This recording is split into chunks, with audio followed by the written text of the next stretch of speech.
Welcome to the Drive-By Entrepreneur Podcast, which exists to bring current and compelling content to entrepreneurs and influencers of small to mid-sized organizations. I'm John Frank, fellow entrepreneur and the owner of Third Road Management. And with this podcast, we will connect with a variety of experienced and dynamic individuals to shed some light on both the art and science of entrepreneurship. Before we begin, I'd like to thank our sponsors. First, my very own Third Road Management, a company that brings fractional CFO services to small and mid-sized organizations by revolutionizing the CFO suite. We'd also like to thank Two Hound Red, a brewery and restaurant located in Glen Ellen, Illinois, that is focused on creating classic, innovative beer and food. And finally, we'd like to thank NWC Media, which provides inbound marketing technology, project workflow management, and efficiency consulting to organizations of varied sizes, who is also the producer of the Drive-By Entrepreneur Podcast.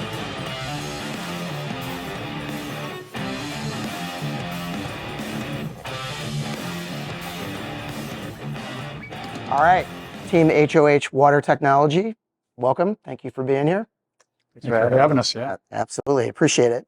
I always like to start out just by explaining, about the podcast, who it's for. This is sort of our mission statement, but it says the Drive-By Entrepreneur Podcast exists to bring current and compelling content to entrepreneurs and influencers of small to mid-sized organizations. So HOH Water Technology, small to mid-sized business. I run a small to mid-sized business. And the idea is like everybody has different experiences, different levels of expertise in different areas kind of thing. And so it's just sort of this forum to share ideas, share stories that can be inspiring or provide, content that, helps propel people forward and doing what they're doing. So I appreciate you guys being here for it.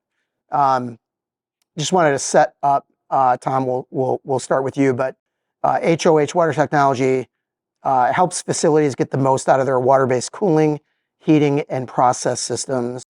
Was started, I believe, by your father in 1968. So let's start with you.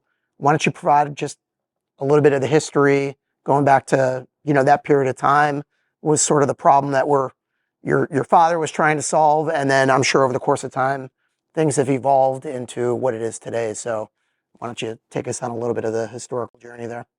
Yeah, I mean, we're 55 years old as of March 4th. So my dad worked for a larger water treatment company called Dearborn Chemical. We moved to Chicago when I was 4.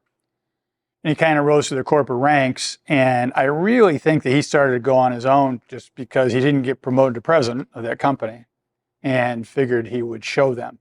I think that was his motivation. So he started off as a franchise of this large company in 63, and then in 68 thought I can make the chemicals and do this job better than on my own than I can be in a franchise. So that's when HOH was incorporated in 68. His career, in the Navy, he treated water on ships. So they had big steam boilers that were driving steam turbines. So his whole career was about water treatment. In 68, I was 15, and he'd been on his own for a while, but I didn't really know what his motivation was other than just to kind of be his own boss. I worked summers there, obviously, kind of doing that. Had some driving mishaps working for him. Other than that, pretty standard stuff. I started with the business in 79, became president in 89. My dad died in 96. And then Andy started in 2012, and Reid started in 2014. So revenue-wise, we're about 30 million, roughly 100 employees now, 3 generations, obviously. I'm really proud of where it's at today. I think my dad would be too. Yep, absolutely. You want to intro the family members are there here with you today, and maybe describe a little bit about your role right now and their different roles, just to kind of set the stage a little bit. Yeah. So Reid is my youngest son. I have 5 kids. His official title is Chief Operating Officer, and then Andy is my son-in-law, married to my daughter Lindsay. His title is CEO. They work very much as partners, which we'll talk about in terms of how we function. And my title is chairman of the board, but I'm out of the day-to-day function, really completely. I think last year I was still involved in some customer situations, but I'm out of the day-to-day. These guys are running it. We're doing quarterly board meetings where they report to the board, which is great. And we can talk about this, but the company is running a lot better with me not being involved in the day-to-day management. So. Very good. And I mean, just in a 2 to 4 sentences or whatever the elevator speech is, HOH today, maybe Reid, if you want to touch on, like, if you were on an elevator with somebody describing what does HOH do, what would you tell them? Yeah, most simply, I would say we help people with water. So we're focused on building owners, facility managers, folks that, like we talked about, have some sort of heating, cooling, process water system. So it's probably going to be like a large commercial building or maybe a manufacturing plant. And yeah, we serve them for all their water treatment needs. So it could be the chemical, the equipment, but most importantly, the services involved in applying whatever the treatment approach is. And we're really focused on outcomes of extending the life of whatever their physical assets are, maybe the HVAC equipment, and then secondarily focused on operating efficiency, sustainability, and those kinds of objectives, depending on what they care about. Very good, very good. So with each episode, again, with the angle being bringing current and compelling content to people, I like to have just like a couple of themes that we're trying to really hit on in the course of just a normal conversation. And so, number one, I wanted to talk about just keeping the business in the family, obviously it being a now third generation led family business. Two would be, sort of challenges that have been experienced along that journey, right, since 1968. Pressure, I'll tease that out a little bit later. And then fourth being impact, and that was really important to me. I wanted to talk through that because I know going back years, Reid, that was something that even you and I talked about going back years ago. So we'll flow the conversation sort of in that order. But maybe, Tom, we could start with you in terms of keeping the business in the family, because, I work with a lot of, entrepreneurs, and I know certainly many more than I've worked with directly. But this question always comes up around, passing a business through one generation, let alone many generations of family. And I think like at the heart of it to start, I wanted to like just talk through, why is that important to each one of you? Maybe at that time it was even important to your dad and he, passed something along to you that you're now passing along, but, we'll give each of you guys a shot at sort of answering it, but, why is it important to you? Well, I mean, I'm glad that it's happened. It really wasn't important to me. When Reid started in 2014, Andy in 2012, I mean, I didn't really know. I was glad they were in the business. But even then, I wasn't really sure if it was going to work, right? I mean, and even prior to that, so before Andy joined in 2012, I mean, I never wanted my kids to be in the family business, or I shouldn't say I didn't care, because the transition of the business from my dad to me was rough, a lot of conflict, a lot of kind of relationship discord between the two of us, I would say, and so I didn't care if if there was someone of my 5 kids that was interested in the business, that would be great, but if there wasn't, I was okay with that too. Reid's the youngest. He always showed the most interest, kind of asked me the most questions. Hey, Dad, what are you doing? That kind of stuff. So I guess I knew that if somebody was going to be interested, it'd be Reid. And then when Andy approached me, that was a surprise. He married my daughter, I don't think intending to work for HOH, but it just kind of evolved that it did. And so it wasn't important then until like 2014. And once they're in the business, then it became like the number one priority, transitioning it to the next generation. So. Very good. Andy, what about you? What's important to you about sort of keeping it in the family here? Yeah, I mean, I thought when I joined in 2012, what I thought was interesting is, I don't know if Hutch said it to me when I joined on, or if other coworkers said it to me, just about like, oh, this is great. People are so happy about this. There's a level of almost like ease with everyone, knowing that there's someone else in the business, which I didn't get at the time. I've come to understand it more now as I've aged and have seen kind of the effects of family business and the impact that it has on the next generation being interested, and then the way that the employees around have a comfort, like, hey, there's tomorrow, like we can plan for something. The uncertainty is maybe taken out of it. When you have a family business and the owner is getting older, like there's a lot of uncertainty, like what's going to happen? Are they going to sell? And I didn't appreciate or get at the time that me joining, not that I was going to take over the business, sent a signal to everyone like, hey, things are going to be okay. We have a succession plan, even if we didn't have the actual succession plan. But they saw it as one that I think brought some ease to a lot of people. So I thought that was interesting. Today, I mean, I just think family business is really cool. I did a class through Loyola. They have an 18-month course all about family business through their family business center there. And I got paired with a lot of other individuals who are in families that own businesses. And I just think the idea of family and business together, when it works, there's just, in my opinion, not much better than that. There's a lot of, and I got to see a lot of issues that people are going through that it does not work. And then it like tears apart families and it's really ugly. But when you can get it to work, there's not much else, in my opinion, that is as cool as that. Yeah, that's security. It's probably something that people don't give enough credit to if they're not in it. Yeah. Right. But like for that employee that's been there, maybe they've been there for 20 years, 30 years, of their career, they still got, 10 to 15 years that they want to give.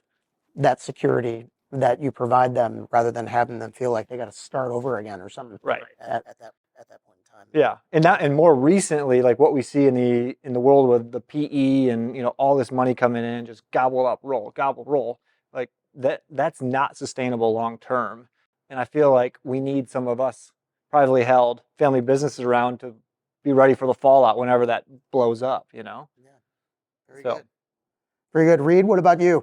Yeah, for me, it was somewhat similar.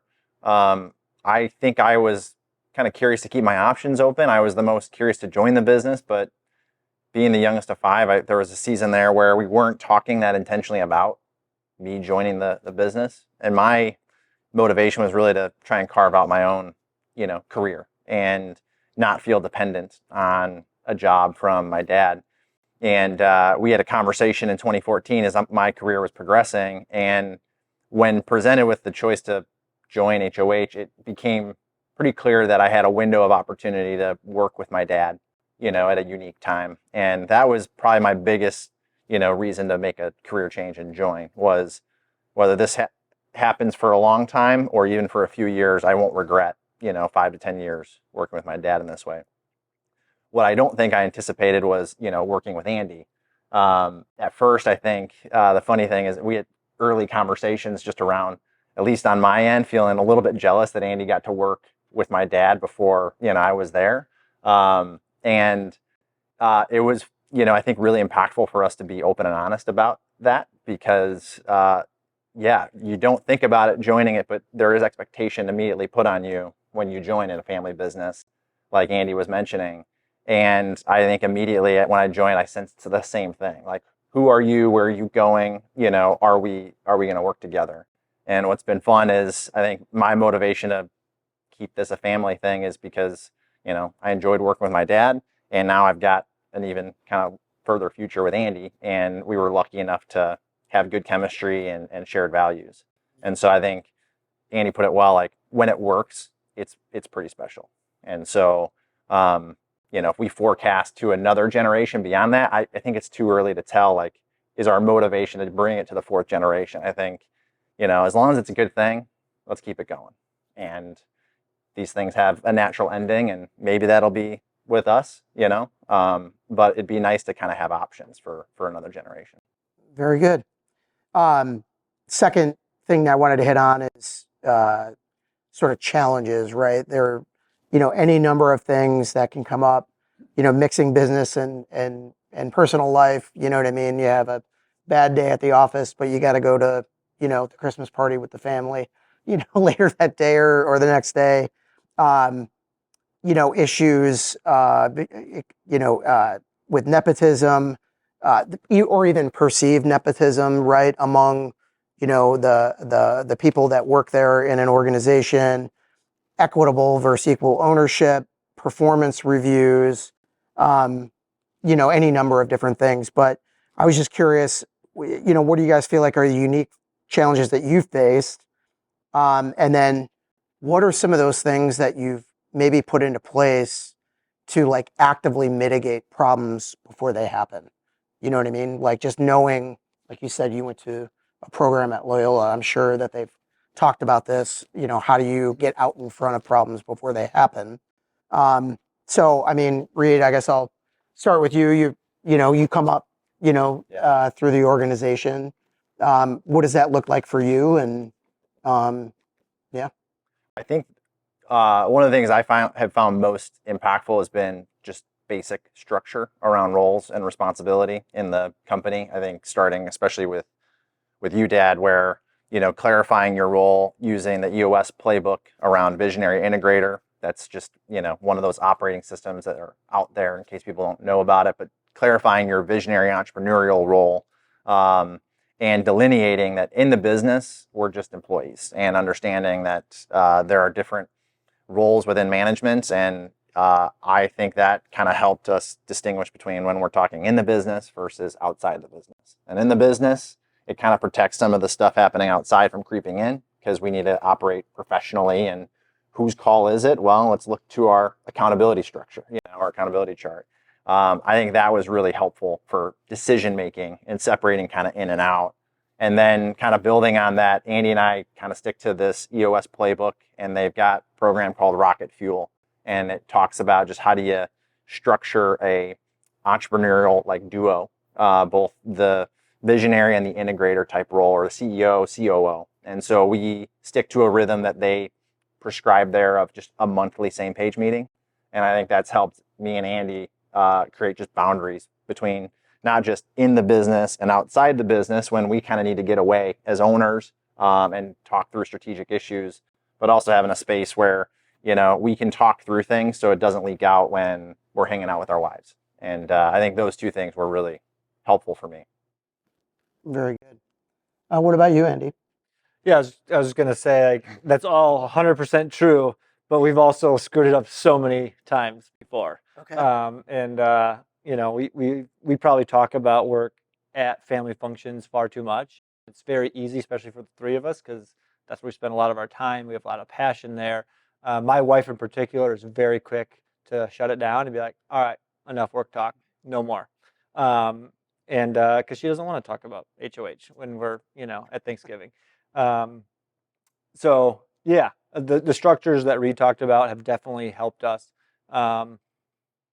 And, as far as like other family members, I mean, Hutch has done a great job of, I think, setting boundaries and expectations with all of his kids, not just the ones that are in the business, about, acceptable behavior. And again, like you hear stories about just crazy stuff going on. I remember I came home from one of the Loyola classes and hearing stuff, and I called Hutch up and I was like, we're doing great. Like we are light years. It's like some of the stories I'm hearing about, like our issues are minuscule compared to that. But it doesn't mean that, we wouldn't get there either. Like it takes lots of communication, and, Reid and I think in some ways have just gotten lucky that we are who we are and have the gifts that God gave both of us that pair well together, and willing then to also admit that, like, I can't do a lot of things that he can do, and I would not be as successful in this business without him.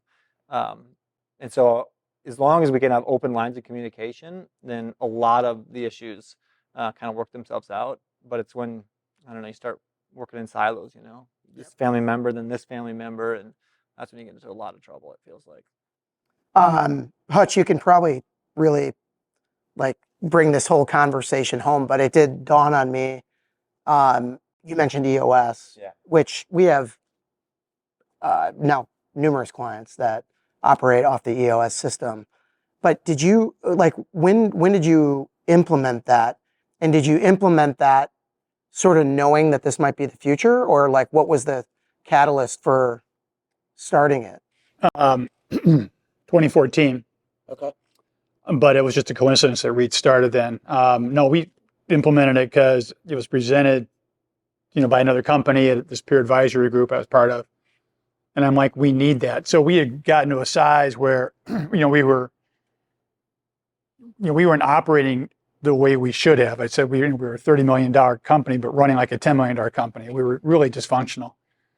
And so reading the book and seeing how they did it, they talk about a company playbook, to just kind of, okay, this is how the company should run. You can document it. And I'm like, we're doing that. That was a good decision. It took a long time to get 100% buy-in. That's not, It's easy to say right decision, but boy, it was hard to execute.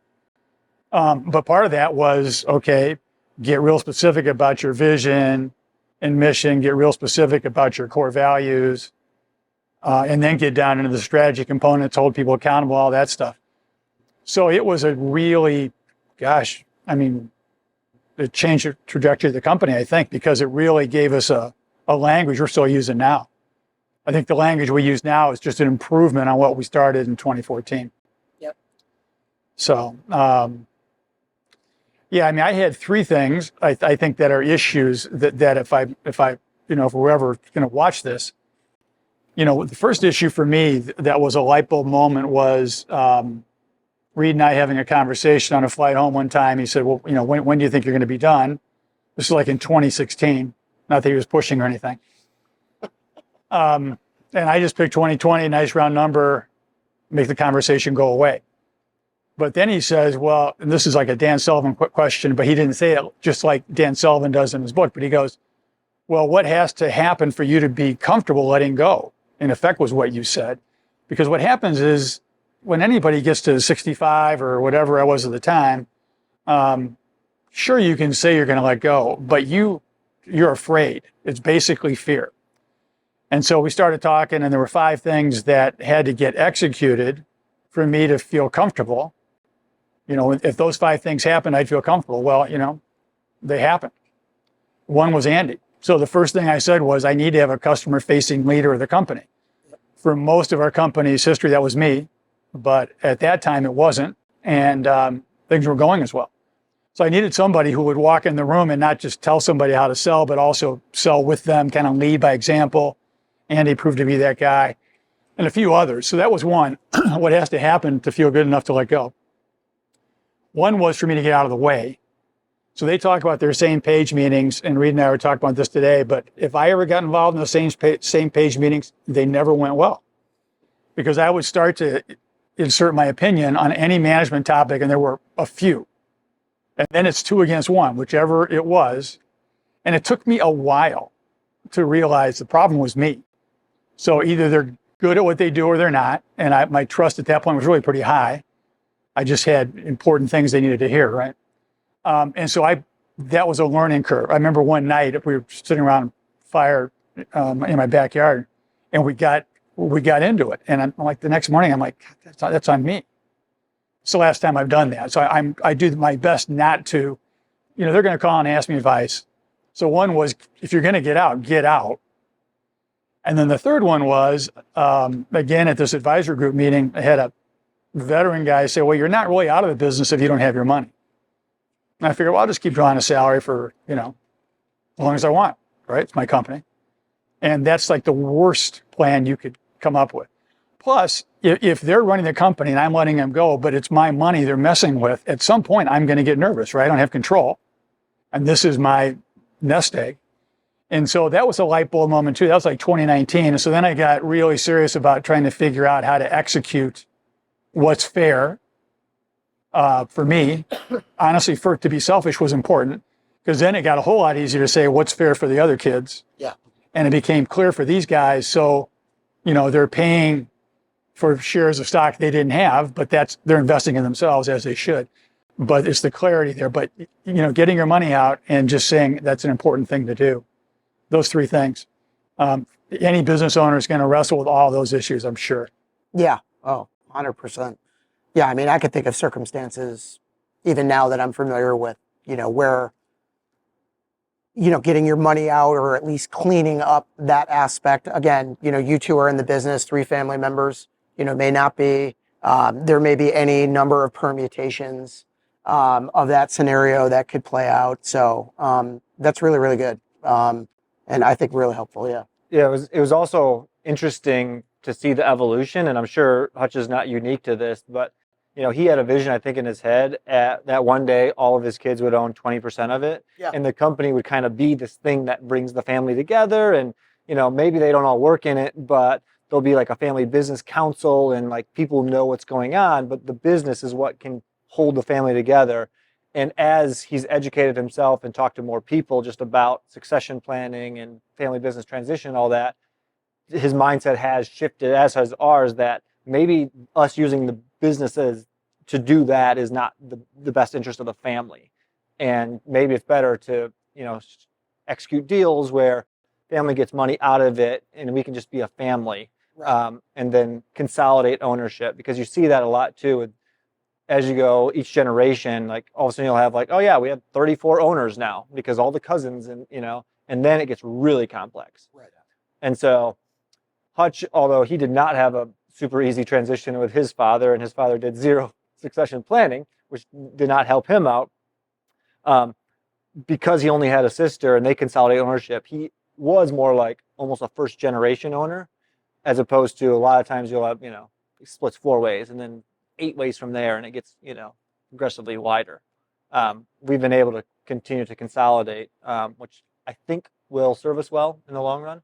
Yep. But yeah, one of the things Andy said early on was, if the business ever came between our family relationship, I'm out. Like, the business relationship doesn't have to be there. And I think kind of sorting out those priorities was helpful for us. And I think it can be challenging when you feel like the business and the family relationships are intertwined. What's our relationship if it's not connected here? And so I think it was helpful to have that kind of phrase in our mind as we were going through, which I think helped us shift strategies from try and keep it all in the family or with all 5 kids and their families to we're still family even if we're not all owners in this. And that was a big shift for us. I think the mental picture people would create in their head the first time doing this would be like, oh, that's what we do. You know what I mean? Like, there's 5 of us, and whether or not people are actively involved, like you said, like a auxiliary board or something like that. Yeah. That would be the natural way that people, I would think about that progression.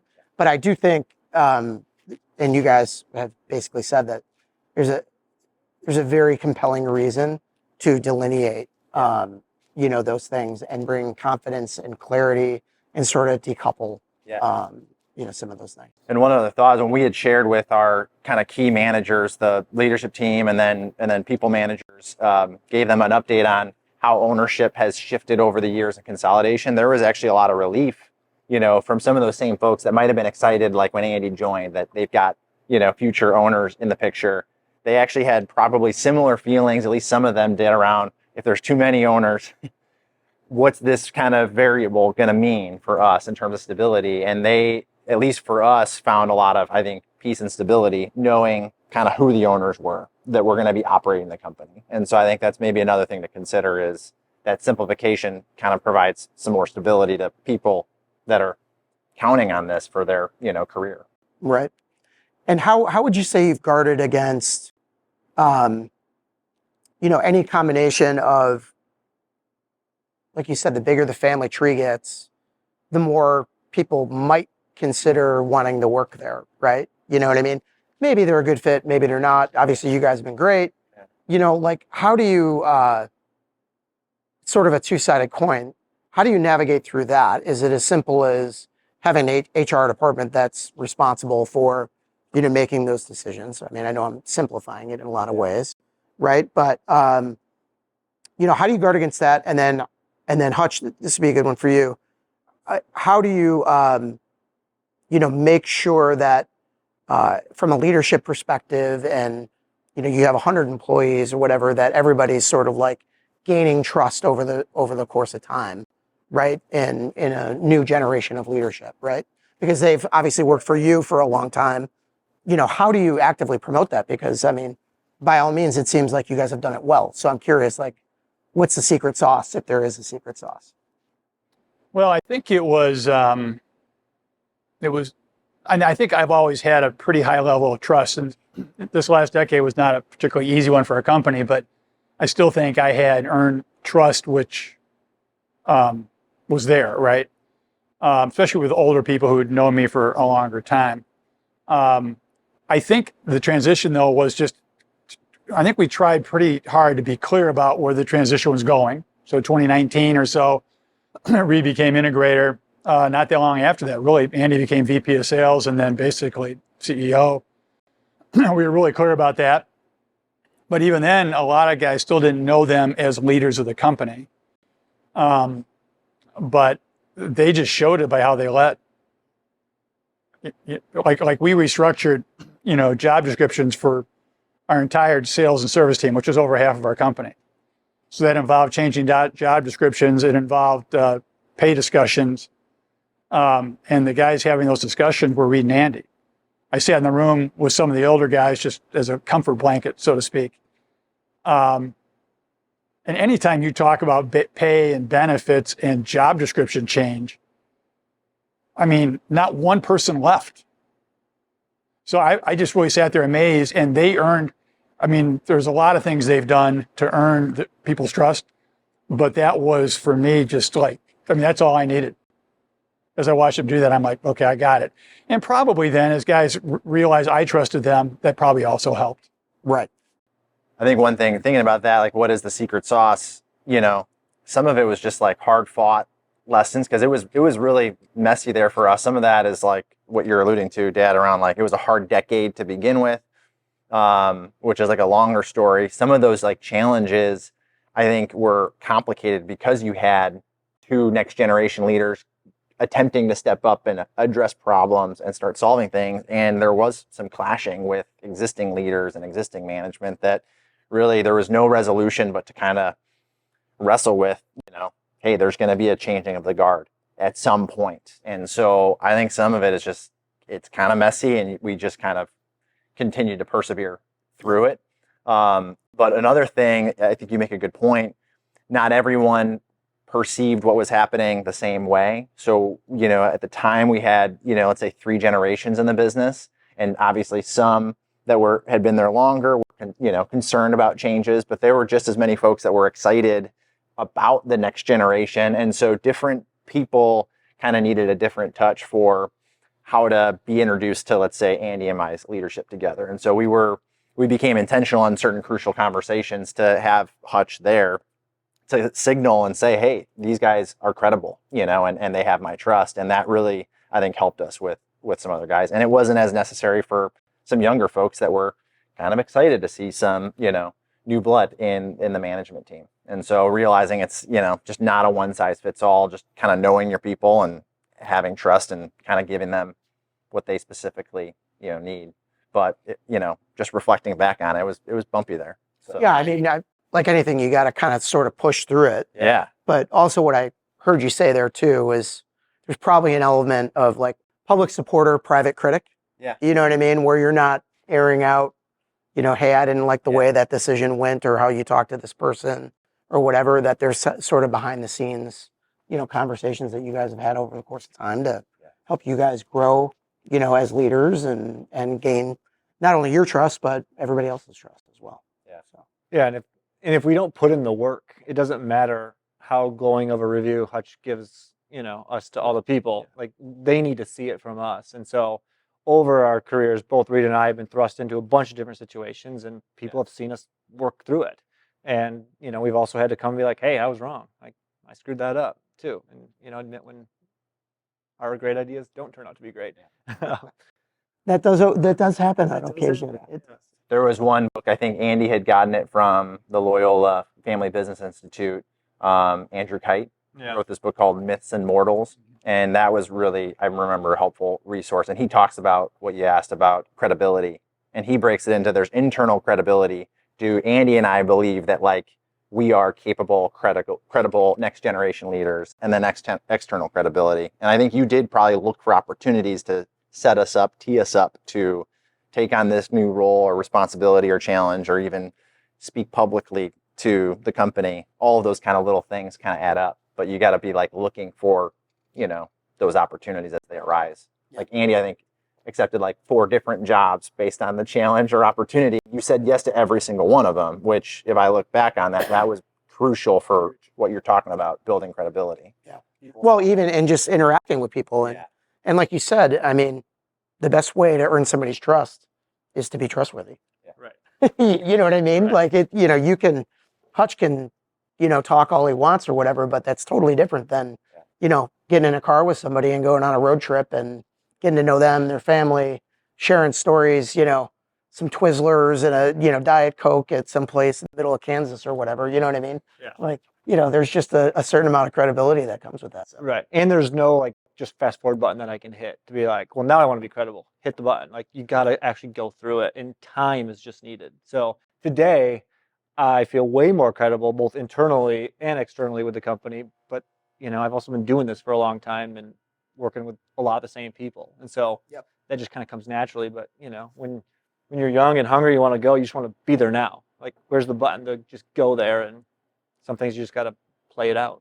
Yeah, I think I tell people all the time that, people I network with are, younger people than me. When they're ever like, hey, do you have any advice for me kind of thing? I always say this. I always say, I look back at myself 5 years ago and realize how much I didn't know. I think I've probably had that conversation with you at some point in time. You know what I mean? Because like when you're young, you're hungry, you're trying to take over the world, whatever. Even today, I'm not as wise as I will be 5 years from now. And I think that humility and humbleness is, a really powerful thing. So that's great. I think another piece there too, though, from my vantage point, as opposed to the young leaders coming up, is thinking about that book, Myths and Mortals. I mean, the guy who the myth was about was me in that scenario, right? So the figurehead of the company. And, that just kind of happens over time. I would have said, well, no, it was my dad. I mean, he was the legend. But at some point when you're old enough, you kind of become that person. And I would have not thought of myself as that. But you don't then understand how big a presence you have in the room, because you're just in the room. Like I'm thinking about level 10 meetings, for example. I didn't want to be in the level 10 meetings. I probably wasn't saying anything overtly to, undermine these guys, but everybody's paying attention to just even my body language, right? I think for somebody who's contemplating transitioning the business, they need to pay attention to like their presence and what it's saying. And so while I really didn't want to be like the integrator and like running the business day to day, I also still wasn't at some point ready for these guys to take over. But mainly, they could tell I didn't want to be running it. Anybody in the company could tell I didn't want to be running it. If I was involved with customers or sales, that actually still is fun for me even now.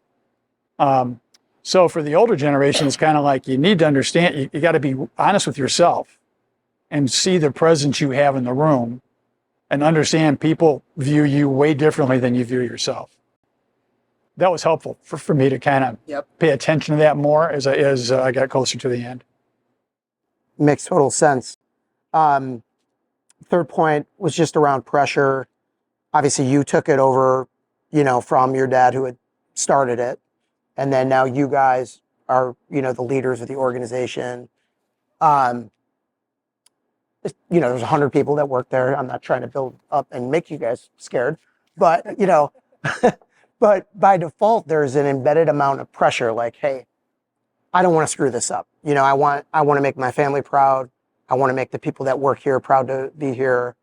Have it be a thriving place, either growing or healthy, strong. Whatever the adjectives are that you'd want to describe it. But like, what has that pressure felt like, and how have you sort of found a way to get comfort with it, or lean into it, or thrive off of it? I guess I'll start with you, Hutch. I mean, I don't know. I mean, the pressure for me was like, I would say 6 years ago.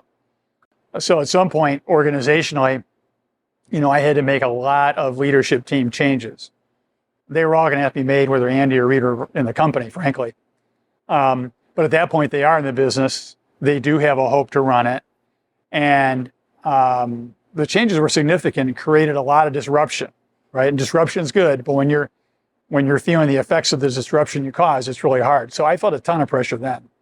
I don't think I handled it well, but I did, I did push through it. You didn't handle it well, you feel like internally? No, yeah, no, it was the worst I think I ever felt about, like the most afraid I've ever felt in my career. Yeah.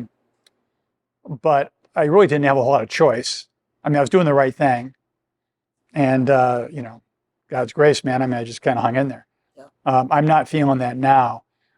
It wasn't so. I would say it had a lot to do with these guys, more that than the other employees, because honestly, sometimes in my career I have viewed my role as like I'm somebody's functional savior. Geez, what are they going to do if they don't have HOH? You know what? Right. They'd survive. And so I had to learn that kind of over time. Look, this isn't the end of the world for anybody. Companies get bought, they get sold. People are free to leave, find a better job. That's okay. So I let that go. I was probably more like, at some point, this became my dream to transition the business. And I was nervous that wasn't going to go. That was pressure. But now it's all on them, so I'm done. Wipe your hands clean to that one. I know you've talked about some of your networking groups too, and you've said that those have been extremely powerful for you over the course of time. I imagine during that season, I would not have made. I'm pretty sure I would not have made a lot of the hard decisions I made unless I had an advisory group telling me I needed to do it. Yep. So the value of an advisory group is you're not alone in the fight anymore. So for most of my career, even as we had an organizational structure and a lot of employees, it still pretty much was just me, right? I don't think I realized that because I had people with titles. But that's also a hard place to be, is alone. Then you have, your peers sitting in a room telling you, well, when are you going to let go of your CFO or whatever? Well, he's really a good friend of mine. I don't know. And then we processed through that, and I followed their advice. I did. So that's again, for someone letting go, it's helpful to get kind of counsel that you trust, that doesn't have an axe to grind, that doesn't have a dog in the fight. And I found that counsel. I was really fortunate to do that, and it's benefited the company big time. Absolutely. And how about you guys? How have you guys felt pressure was, taking over now, third generation? I mean, do you feel it every day? Never? Sometimes? Rainy days? Yeah, I mean, I can go first. You often hear owners or CEOs, it's very lonely at the top. Like there's just no one else. You're kind of all the weight's on your shoulders. For us, I feel like we're kind of unique and maybe lucky that there's two of us, and so there's more surface area for that weight to sit on. And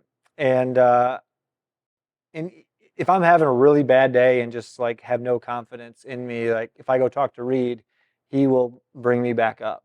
And having that person around me to know like, hey man, everything's going to be okay, gives me a lot of confidence. So I don't know that I feel a ton of pressure. I mean, we have a really good leadership team too.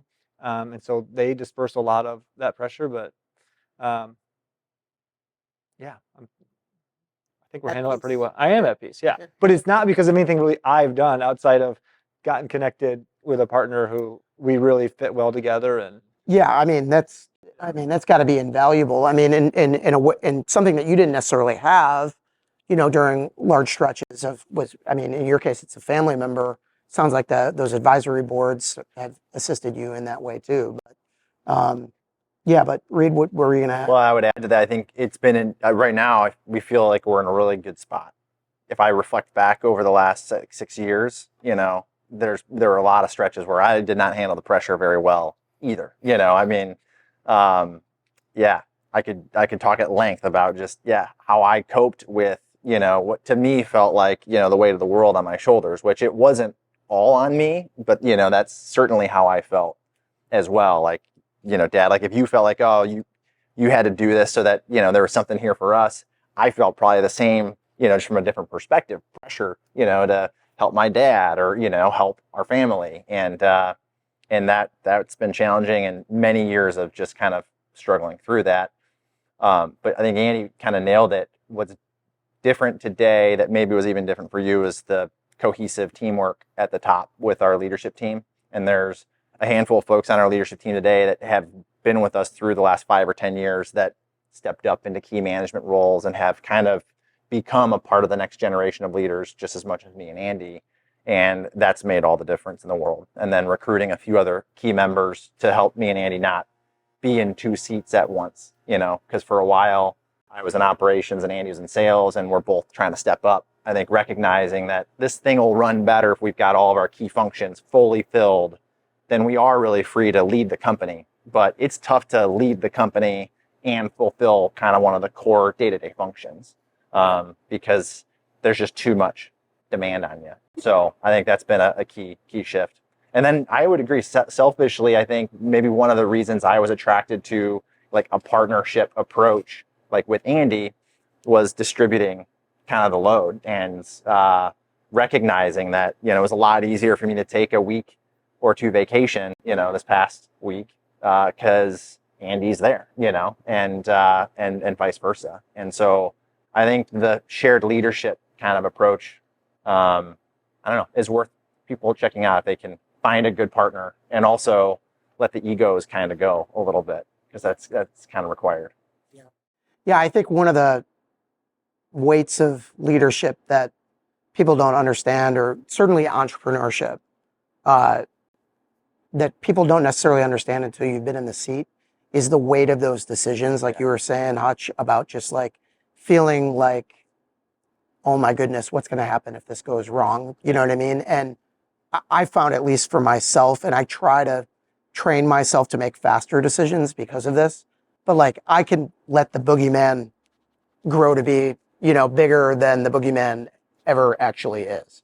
You know what I mean? And there's been so many times where I've been terrified of making a decision only to have, me make the decision anyway, or the situation to sort of manifest as if it was going to manifest anyway.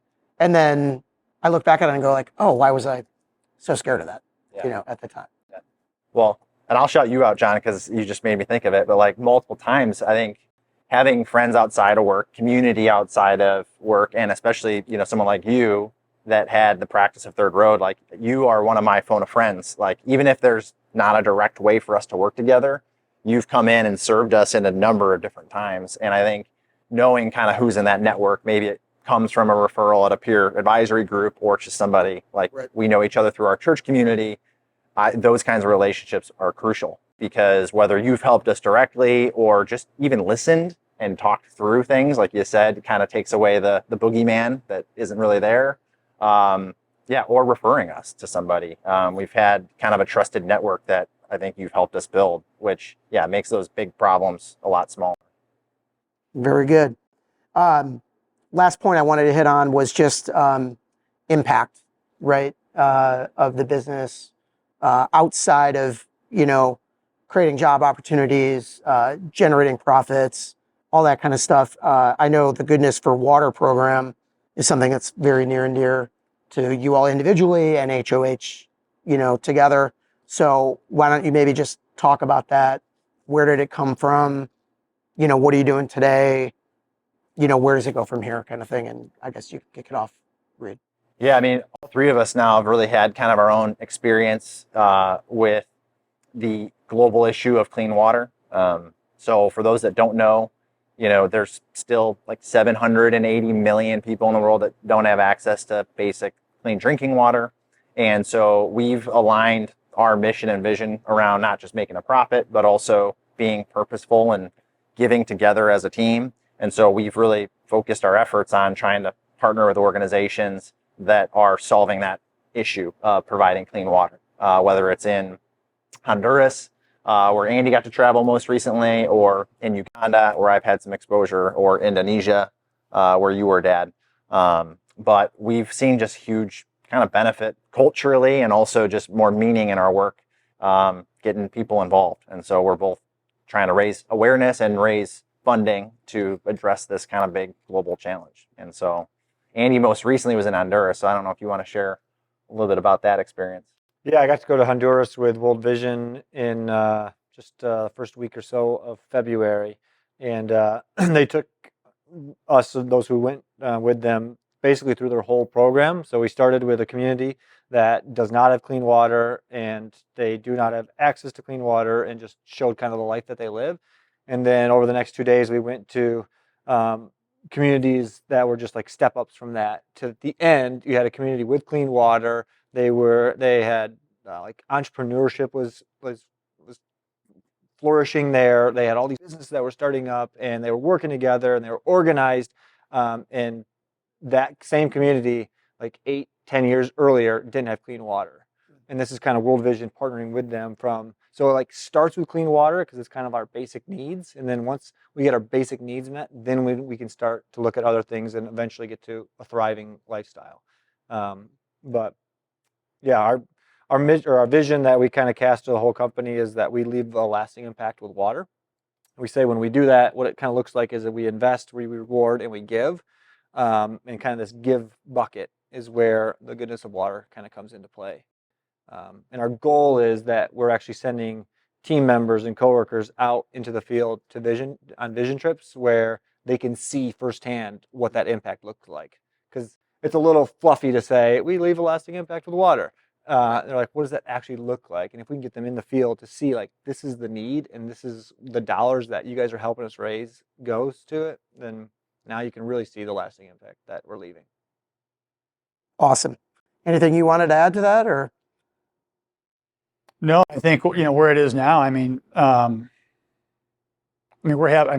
almost 1,000 people participated in this, 6K run for water that we networked with, and to see where that's in 2022. I mean, 2017 was the first year we actually sponsored with Team World Vision for 2017. So I love where it's gone. At the beginning, it felt like it was just kind of a nice idea of mine and Reid's, honestly. Oh yeah, the company's giving this much money. Hutch thinks it's a good thing. But now it's very gratifying for me the whole company buys into it. It's really been good for our culture, and Reid's networking, especially in the industry. There are other companies who had that, they're getting that same vibe with their people. So, it was a dream, I suppose, in 2017, but it's really happening. Yeah, so if somebody's watching this in 2023 or, a year or two from now, one of the best ways that, somebody could partner with us if they don't have, a charity or a cause that they've gotten their kind of company aligned with, there's an open invitation to reach out to us. We saw something really cool happen last year where we started inviting other companies, friends with businesses, to participate in the 6K for Water, which is a virtual race that World Vision hosts, and it raises awareness in dollars, and $50 is what it costs to be a part of the race, and coincidentally, that's the amount of money that is required for one person to receive clean water. And so it's kind of a 1-for-1, do the 6K and actually experience the average distance that people who are lacking clean water have to walk. And it's just a great family event that can also serve as like a unifying experience for a company's culture. And so, like my dad mentioned, like we had about 12 companies last year that joined in with us instead of just our team growing, trying to help other companies engage their teams and their families in a charitable event like this. And so every year in May is the 6K for Water for World Vision. And if anyone's interested, they can reach out. Very good. I think you guys have been extremely helpful. Very, very good job. You guys must have done some homework in advance or whatever. But I think anybody tuning in is going to be in for a really good treat. Thank you guys for sharing some of your story and wisdom and things you've learned along the way. And I think anybody that is currently a family-owned business or aspires to be a family-owned business with certainly some generational things will definitely have some things to take away from the conversation. So that's great. Thank you so much. Final 3 questions we like to do on the podcast here. First question is favorite podcast, not this podcast, but podcasts other than this. If you're not a podcaster, I forgive you, but you can maybe say an audiobook or something like that. Best concert you've ever been to, and a place you've been where everybody should visit once. So anybody ready to go? Yep. Andy, fire away. Favorite podcast? All right, so I'm gonna punt that one. No, Defer to the second half. I'm gonna go with a book just because I listen to a lot of podcasts, but for me to pick out my favorite one, I don't really know right now. But a book that spoke to me recently was The Gap and the Gain by Dan Sullivan and Ben Hardy. Really good book, and it's something that definitely spoke to me. But we also kind of cascaded it to a lot of our team members, and I think it was pretty powerful and impactful for them too. So I'd highly recommend Gap and the Gain if no one's read that already. Best concert, Foo Fighters. I've seen them twice. They just put on a really, really good show. Yeah. And Dave Grohl is such an amazing musician, and the dude can scream, and he puts on a good show. And then best place you need to go to. So you need to hike down to the bottom of the Grand Canyon. You need to stay. They have some cabins down there. It's called Phantom Ranch. Okay. You need to stay in the cabins at the bottom of the canyon for a couple nights, and then you hike out. It's just a really, really cool trip. Very interesting. Have you done the river, rafting thing down there as well, or not? No, we walked across it. You got to walk across the Colorado to get into like the campground. But most people will walk down, but they won't walk all the way down. Okay. And it's really hard to get reservations at Phantom Ranch. But if you get to do it, it's super cool. Very good. All right, good to know. Reid, you want to go next? Sure. So listen to a lot of podcasts. So one that I think maybe at the top of my list, also helpful if people aren't tuned into it, is the ITR Economics Trends Talk podcast. It's usually very short, like even as short as like 3 minutes, 4 minutes. But I found ITR's economic forecasting to be super helpful. They tailor it to small businesses or mid-sized businesses, kind of this audience, and very practical, kind of cuts through the noise of whatever other headline you might be reading. And so yeah, that Trends Talk would be my recommendation. Let's see. Concert? Yeah, so I don't have one favorite concert. I usually go to concerts because of my wife, Caroline. And so I'm going to go with the latest concert that I've gone to that was really good was Noah Kahan, if anyone has heard of him. So saw him up in Milwaukee. If you don't know his name, you probably actually heard a few of his songs. He's up and coming. So yeah, Noah Kahan. Very good. And then, place you've been that everybody should visit once. Yeah, I highly recommend everyone at least one time go to New Zealand. And yeah, I would recommend experiencing it in a van. So camping, crossing the two islands. I did that a few years back with Caroline, and beautiful country. You can see a ton of things when you're driving and camping, and they've got a super friendly like camping culture there. So New Zealand would be my recommendation. All right, love it. Mr. Hutch. You guys have heard of the group Chicago. I mean, yeah. So when they were first getting started, the main guys there went to DePaul University, and I was playing trumpet in a jazz band in high school. And so I don't know how they originally were called Chicago Transit Authority.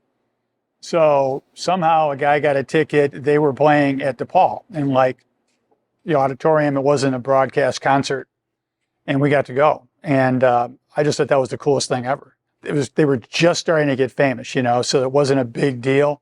But there they were in this really small venue. I thought that was pretty cool. So that one came to mind. You mentioned DePaul, small venue, and up-and-coming artist. That's one of my life stories in music. Was in my early 20s, my roommate, one of my best friends, got me out of bed on a Saturday morning and said, get up, let's go. I'm like, where are we going? And he's like, there's this new artist that he's playing at the DePaul bookstore. And the bookstore at DePaul. And I'm like, what are you talking about? He's like, just come with me. You got nothing going on anyway, which was absolutely true. And it ended up being John Mayer. And so it was like us and 60 other people in this bookstore, but yeah, kind of cool. But and then favorite podcast or book? I'm not a big podcast guy, but I've listened to quite a few episodes of The Holy Post. You guys heard of that? I think I've heard of it. I can't think of the two guys. Sky Jitani and Phil Vischer, the VeggieTales guy. Yep. Phil lives, I think, in Wheaton. I like that. It's a really helpful critique of the evangelical church. Rise and Fall of Mars Hill was also really interesting to me. favorite place to go, you said for everyone. My favorite vacation ever was a golf trip to Scotland. So if you're a golfer, I would do that. But since not everyone plays golf, I was going to say everybody should go to Minocqua, which is up in northern Wisconsin. We have a home up there, which we actually now could rent, as it turns out. But Not a Shameless plug. plug. I didn't intend for it to be a shameless We'll plug. put the link in the comments. Yeah, exactly. But we all love it up there. Yeah. It's a cool place. So There's a place up there called Boyd's that I've been to, not far from there. That's like a family-owned fishing lodge kind of place where you get a little cabin, and there's like 5 lakes on the property. I think it's been around for 140 years or something like that. And then the guides will take you floating down the Flambeau River in like the guys like literally rowing you down the river. I caught 2 muskie within 15 minutes. It was outstanding. Anyway, yeah. Well, this is great. Well, thank you guys so much. Really, really helpful. And I just had a blast chat with you all. So appreciate you being here. Thanks, man. All right, absolutely. Be well. Be well. appreciate it. Thank All right, absolutely. Thank you.